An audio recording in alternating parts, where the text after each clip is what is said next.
Motociclistas no trânsito. Por ano, aproximadamente 12 mil pessoas perdem a vida em acidentes envolvendo motocicletas e motonetas no Brasil. O número é ainda maior nas grandes cidades. Em Belo Horizonte, apenas em 2015, quase 3 mil ocorrências de acidentes envolvendo motos foram registrados pela Polícia Militar. Hoje é dia do Repórter PUC e vamos falar sobre acidentes que envolvem motociclistas. E também quais as avenidas de Belo Horizonte que registraram o maior número de acidentes neste ano. Seja bem-vindo, hoje é quinta-feira, 1º de outubro de 2015. Está no ar o Espaço PUC, o programa que leva até você tudo o que acontece na universidade.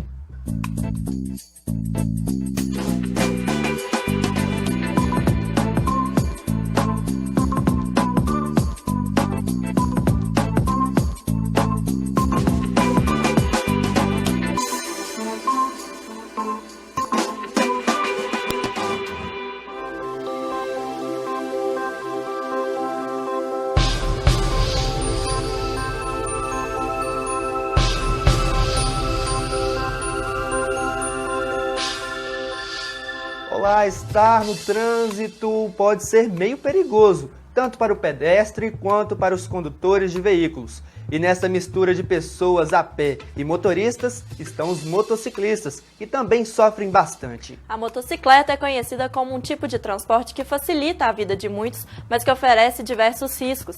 Acidentar-se no trânsito, principalmente das grandes cidades, é uma situação que infelizmente tem se tornado rotineira. E na reportagem de hoje vamos ver alguns flagrantes de imprudência de alguns motociclistas. Confira. Os flagrantes são constantes. Motociclistas que não utilizam a viseira transportam objetos inapropriados e ainda cortam caminho entre os veículos. Alguns dão até aquele tchauzinho para a câmera. Mas o trânsito não é brincadeira e as imprudências podem resultar em acidentes. A viseira é importante porque a viseira protege os olhos, né? Uma faísca, uma poeira que entra nos olhos do motociclista pode causar um acidente. Então, todo equipamento de motocicleta é importante. É importante porque ele salva a vida na eventualidade de um acidente. Segundo o Ministério da Saúde, entre 2003 e 2013, o número de motociclistas no país aumentou 247,1%. Enquanto a população teve um crescimento de 11%. Lucas Rocha conta que já sofreu 4 acidentes de moto, todos causados pela falta de responsabilidade de outros condutores. O mais grave foi o que aconteceu na faixa de tem uns 2 anos. Eu estava saindo do meu trabalho e eu estava pegando a linha de acesso que dá um anel rodoviário. E eu descendo a via, ela tem 2 faixas. Eu estava na faixa da direita e um carro descendo na faixa da esquerda. E nisso, eu não sei o que aconteceu, o rapaz ele simplesmente entrou na frente da moto, sem dar seta, porque aproximava-se uma entrada à direita. Em vez de dar seta e entrar, não, ele simplesmente entrou. E quando ele viu que eu estava em cima da moto, em vez dele frear, eu tentar tirar o carro, não, ele simplesmente parou o carro, e eu tentei frear o que deu, não consegui, a moto derramou. A moto bateu no carro e eu fui por cima. Por ano, cerca de 12 mil motociclistas perdem a vida em acidentes envolvendo motocicletas e motonetas no Brasil. Em Belo Horizonte, de acordo com a Polícia Militar, apenas neste ano já foram registradas quase 3 mil ocorrências de acidentes envolvendo este tipo de veículo. Para minimizar o número de acidentes, a BH Trans, empresa responsável pelo trânsito da capital mineira, realiza a campanha Não Seja uma Carta Fora do Baralho, evite acidentes. A mensagem principal da campanha é o que está aqui no adesivo, não seja uma carta fora do baralho. Assim, andar de moto pode ser como um jogo, entendeu? Você pode estar bem na mesa, entendeu? Você pode estar bem colocado, ou você pode virar uma carta fora do baralho, você pode entrar para a estatística. É o que a gente quer que não aconteça. Então a gente está orientando as pessoas a que ele tem que aprender a tomar conta dele mesmo. Uma pesquisa realizada pela Sociedade Brasileira de Ortopedia e Traumatologia aponta que aproximadamente 90% das vítimas de acidentes com motos são homens, entre os 18 e 30 anos, e mais da metade utiliza a motocicleta para trabalhar. O motociclista, normalmente, ele já é o para-choque da moto. Então, ele protege muito a cabeça com o capacete, que é um objeto de uso obrigatório. Mas, invariavelmente, os membros superiores e inferiores são atingidos também. mais a mão que é exposta e os joelhos que ficam dobrados e servem aí de para-choque para a moto. Eu percebo que tem muito falta de respeito dos motoristas. Não somente dos veículos de 4 rodas, mas também dos que andam em 2 rodas mesmo. Às vezes eu estou andando no trânsito, eu vejo alguns motoqueiros passando, alguns carros mesmo fechando. Então hoje em dia falta uma conscientização dos motoristas em algumas certas atitudes. Sem dúvida nenhuma, os principais cuidados que ele deve tomar para evitar acidente é, primeiro, usar os equipamentos, manter a manutenção da motocicleta, né? Freios, retrovisores e não andar no meio dos carros. O Código de Trânsito manda o motociclista andar na faixa, atrás, mantendo distância. Né? Não pode ser no meio dos carros, porque qualquer vacilo que ele der é acidente, e acidente de moto, regra geral, tem consequências graves. E para falar sobre acidentes com motociclistas, recebemos o delegado Diego Fabiano Alves, da Delegacia Especializada em Acidentes de Veículos. E também recebemos Ronaro Andrade Batista, coordenador de campanhas educativas da BH Trans. Muito obrigado por terem aceito o nosso convite. Sejam muito bem-vindos. Boa tarde. A minha primeira pergunta vai para o doutor. Quais são os tipos de acidentes mais comuns envolvendo motociclistas no trânsito? Olha, esses acidentes, o que a prática nos revela é falta de atenção ou do motociclista ou de um outro usuário da via, no caso do condutor do carro, e, não raras vezes, a falta de atenção dos dois envolvidos no acidente ou mais condutores. Cruzamentos, entroncamento de vias, transposição de faixas, motociclistas que transitam nos corredores, são alguns fatos que determinam, que indicam a grande probabilidade de ter um acidente de trânsito. Então, as infrações contribuem para que os acidentes aconteçam, não é isso, doutor? Olha, o que a prática nos revela é que a inobservância das regras do Código de Trânsito, ou mesmo as questões de prudência mesmo, nossa do dia a dia, é que leva ao acidente. Questões de falha mecânica, condições da via, contribuem para o acidente, mas não são tão determinantes quanto a conduta do condutor ou do pedestre ou de qualquer outro usuário da via. Acho interessante porque a primeira norma de circulação fala que toda pessoa no trânsito deve se abster de qualquer ação que possa levar a uma situação de risco no trânsito. Qualquer ação. Não está explicando se é velocidade, se é posicionamento na via, se é estado assim. Qualquer ação que possa levar risco, o condutor deve se abster de fazer isso. Então, algumas coisas, mesmo que aquilo que não está na lei, mas tem que estar no bom senso, tem que dar prioridade àquilo que é segurança e não àquilo que é pressa, àquilo que é mais bonito, mais normal. E é muito comum a gente ver nas vias as motocicletas andando ali entre os veículos. Qual a gravidade desses motociclistas ao executarem esse ato? Posso começar? Pode. É um pouco interessante porque essa questão dos corredores tem essa consciência de que pode se transitar nos corredores, até mesmo porque a finalidade da motocicleta é de ser um meio de transporte mais ágil, que seja mais prático para o dia a dia. Quando da criação do Código de Trânsito, havia um artigo que vedava expressamente que motos, motonetas ou ciclomotores transitassem nos corredores, que é esse espaço que se forma entre as filas de carros. Só que o presidente da República, à época, vetou esse dispositivo, alegando justamente isso, que a finalidade da motocicleta é justamente a agilidade no dia a dia e que não pode ter a presunção que o motociclista ele vai agir de forma imprudente. Então esse artigo foi vetado. Quando se vetou esse artigo, qual foi a consciência que se criou? Que é permitido transitar no corredor. Mas o entendimento que eu tenho como delegado de polícia, acredito que também é do amigo, é que ao transitar pelo corredor, o motociclista ele infringe uma outra regra de trânsito, que é o quê? Guardar a distância lateral entre os veículos. E basta ver, é muito claro que quando se transita pelo corredor, essa distância invariavelmente não vai ser observada, a distância de segurança. Acho que essa distância de segurança a gente tem que olhar pelos dois lados. Tá? Se tiver uma motocicleta e eu passar com o meu carro a menos, sei lá, do que 1 metro dele, ele vai sentir que eu invadi o espaço de segurança dele. Tá, então se essa norma hipotética de 1 metro vale para mim, então também deve valer para ele. Então ele deveria, por exemplo, passar a mais de 1 metro do carro da direita e a mais de 1 metro do carro da esquerda. Tá? Mas normalmente não é assim. Quando é ele que passa, esse 1 metro cai para meio metro, para 20 centímetros, para 2 dedos. Os senhores acham que seria viável uma faixa exclusiva para os motociclistas? Olha, essa questão é muito complicada de dizer porque ela envolve vários fatores. A questão de realização de obras, tem que ver a questão do custo-benefício dessa operação, de mudar toda uma sistemática de uma via, porque o que a gente vê hoje é que as vias não estão preparadas para uma faixa exclusiva de motocicletas, não é? E isso é um custo muito grande. Até que ponto o custo da realização dessas obras vai trazer um benefício tão grande?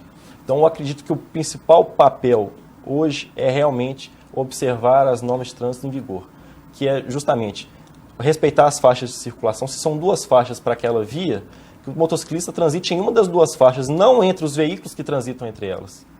Então, ou seja, é realmente observar essas faixas de circulação. Essa questão da faixa exclusiva tem uma outra discussão, digamos, democrática.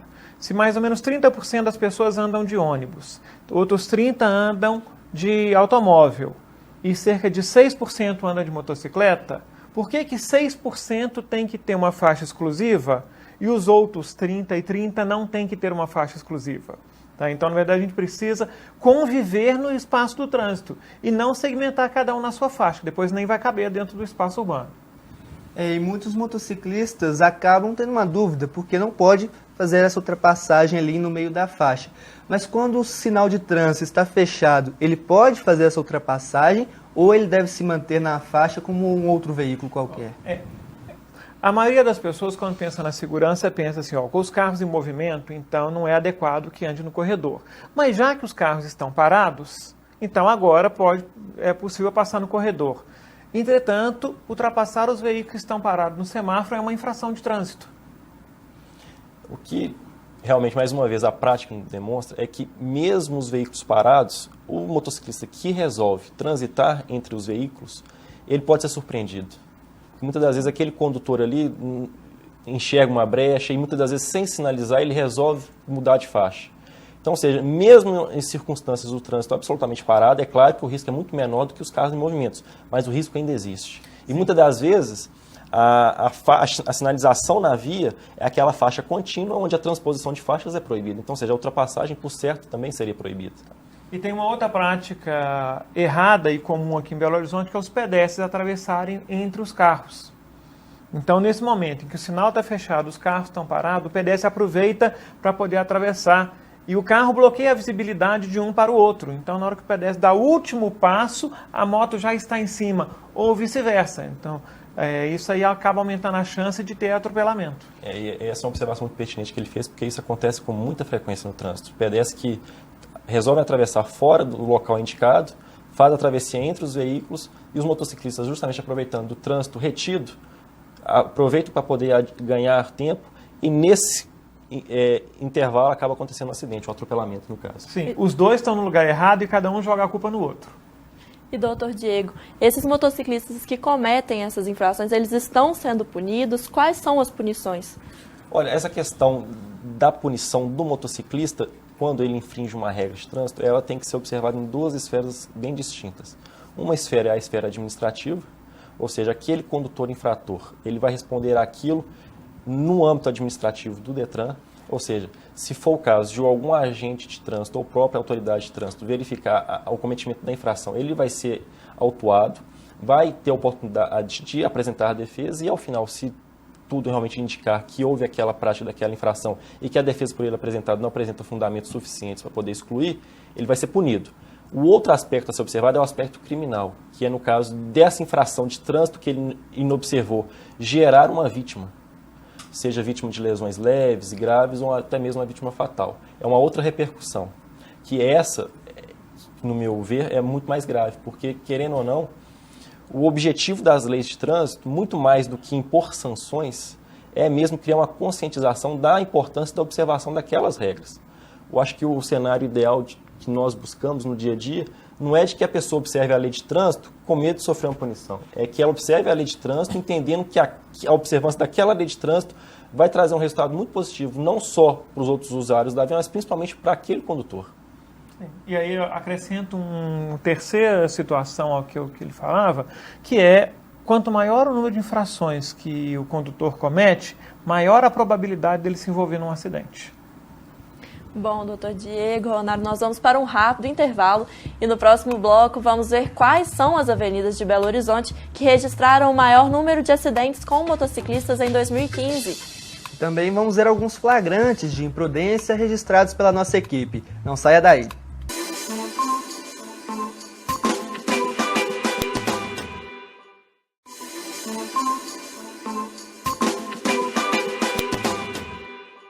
Estamos de volta com o Espaço PUC e hoje nossa conversa é sobre acidentes com motociclistas. E agora nós vamos mostrar alguns flagrantes de responsabilidade de alguns motociclistas no trânsito de BH. Vamos ver aqui no nosso telão. Bom, esse primeiro flagrante são motociclistas sem a viseira, com a viseira levantada. Doutor, que risco eles podem correr com essa viseira levantada? Como foi dito no início do programa, a viseira ela tem uma função muito importante que é justamente de evitar que detritos atinjam a visão do motociclista. E certamente, algum detrito que atinge os nossos olhos, qual que é a nossa primeira reação? Levar a mão para poder tentar melhorar a visão. E o motociclista, nesse momento, realmente a chance de ter um acidente é muito grande. Então, assim, a viseira ela tem uma função primordial que é justamente, primeiro, proteger a visão de contra qualquer resíduo e evitar que o acidente ocorra. Bom, Ronaldo, e pensando justamente em prevenir, evitar essas infrações e prevenir os acidentes, a BH Trans, junto à Prefeitura de Belo Horizonte, promove algumas campanhas. Fala um pouco para a gente sobre a campanha atual da BH Trans. Tá. Bom, já faz mais de 10 anos que nós estamos fazendo campanhas permanentemente para os motociclistas, é uma preocupação nossa.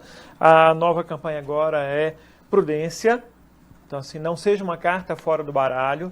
A gente quer discutir com os motociclistas ou comportamentos inadequados que eles têm ou situações de riscos que eles enfrentam no dia a dia. E ele tem que estar preparado para enfrentar essas situações, senão ele pode acabar entrando para a estatística. Tem um baralho, né, Ronaldo, que mostra as cartas deste baralho têm dicas justamente para evitar esses acidentes, não é isso? Nós escolhemos ir abolindo a ideia do folheto. Bom, temos o folheto, mas o que a gente mais entrega na campanha é um baralho.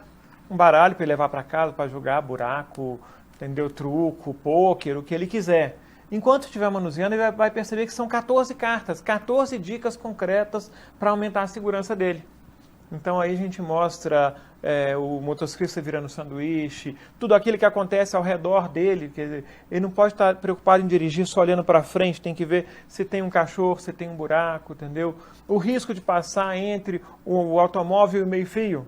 Já tivemos vários acidentes em que o motociclista tenta ultrapassar o ônibus e está parado no ponto do ônibus. Quer dizer, com algum pedestre subindo ou descendo do ônibus. Então, são dicas que chamam a atenção daquilo que pode ser um risco para um acidente com ele e um acidente com outras pessoas também. E qual dica você diria que seria primordial para um motociclista? A principal é ver e ser visto. Ele tem que se posicionar na via de uma forma em que ele consiga enxergar tudo o que está acontecendo, tá? Se possível, enxergar o que está à frente do carro que está na frente dele. E aí, nessa hora, caminhar um baú é um pesadelo. Tá? E ele também precisa ser visto, ele precisa se assegurar de que os outros o estejam vendo. Então, por exemplo, um problema sério para o motociclista é quando ele cai no ponto cego do automóvel. Ah, mas como que ele vai saber se ele está no ponto cego do automóvel? É só ele olhar para o espelho retrovisor. Se ele não estiver enxergando os olhos do motorista no retrovisor, o motorista não está enxergando a motocicleta inteira. E aí é numa situação dessa que pode acontecer o acidente que o colega relatou lá no primeiro bloco, em que o carro entrou na frente da moto. Provavelmente o carro não enxergou que havia uma moto naquele local. Quando enxergou, já era tarde demais. Bom, e Belo Horizonte tem avenidas importantes, né, como a Cristiano Machado, Antônio Carlos, e nós vamos mostrar para vocês agora o número de ocorrências registradas pela Polícia Militar referentes a acidentes envolvendo os motociclistas. Vamos ver aqui no telão os números. A Avenida Cristiano Machado, de janeiro a agosto deste ano, já registrou 206 acidentes, seguido pela Avenida Amazonas, com 138, e a Avenida Antônio Carlos, 119. Doutor, essas avenidas, por serem grandes corredores, com fluxo maior de veículos, pode ser também um local propício para ter mais acidentes? Certamente. O fluxo de veículos é maior consequentemente, de motociclistas, embora a frota de motocicletas ela não é 30% da frota nacional, mas infelizmente elas acabam se envolvendo em acidentes onde as lesões resultantes desse evento de trânsito elas são muito graves, na maioria das vezes. E essas vias, certamente, elas, pela velocidade desenvolvida, pela quantidade de veículos e pela inobservância, muitas das vezes, das regras de circulação, ou o número de acidentes tem sido bastante elevado. O número de faixas de trânsito, entendeu? Veículos de grande porte, de pequeno porte, pedestre atravessando, semáforo, tudo isso são situações que dificultam que o motociclista transite ali de forma segura para ele e para os outros. Doutor Diego, muitos motociclistas transportam de tudo na motocicleta. Existem regras sobre o transporte de objetos na motocicleta? De objetos e de animais. O transporte de objetos, ele tem que ser feito ou na mochila, ou seja, aqueles objetos que fiquem dentro de uma mochila, não pode exceder aquele espaço da mochila. Por exemplo, a gente vê muitas das vezes tubos muito grandes, e da mesma forma, compartimentos destinados à guarda de objetos, como por exemplo, aqueles baús ou grelhas. Os objetos transportados nesses compartimentos, o seu tamanho não podem exceder aquelas dimensões daquele compartimento, seja do baú, seja da grelha. E observar essa norma de trânsito, né, de transporte de objetos, é muito importante, porque a noção de espaço ela não pode ser muito bem reconhecida pelo motociclista, transportando objetos que vai além desses compartimentos. E animais, não há nenhuma vedação categórica que vede o transporte de animais, mas ele deve ser feito nesses compartimentos, de forma que o animal ele não fique exposto, né, ao ar livre, e que a parte do seu corpo seja projetado para, por exemplo, de um baú ou de um cesto. Ou seja, esse compartimento tem que ser fechado e não pode ultrapassar essa delimitação desse compartimento. Esse é o risco do motociclista carregar algum animal. Eu tenho um amigo que passou pela situação inversa. Ele estava de moto passando entre os carros e passou ao lado de uma caminhonete. Tinha um pastor alemão na carroceria da caminhonete, entendeu? Quase que com a moto ele entrou para dentro do outro carro com o susto com o cachorro.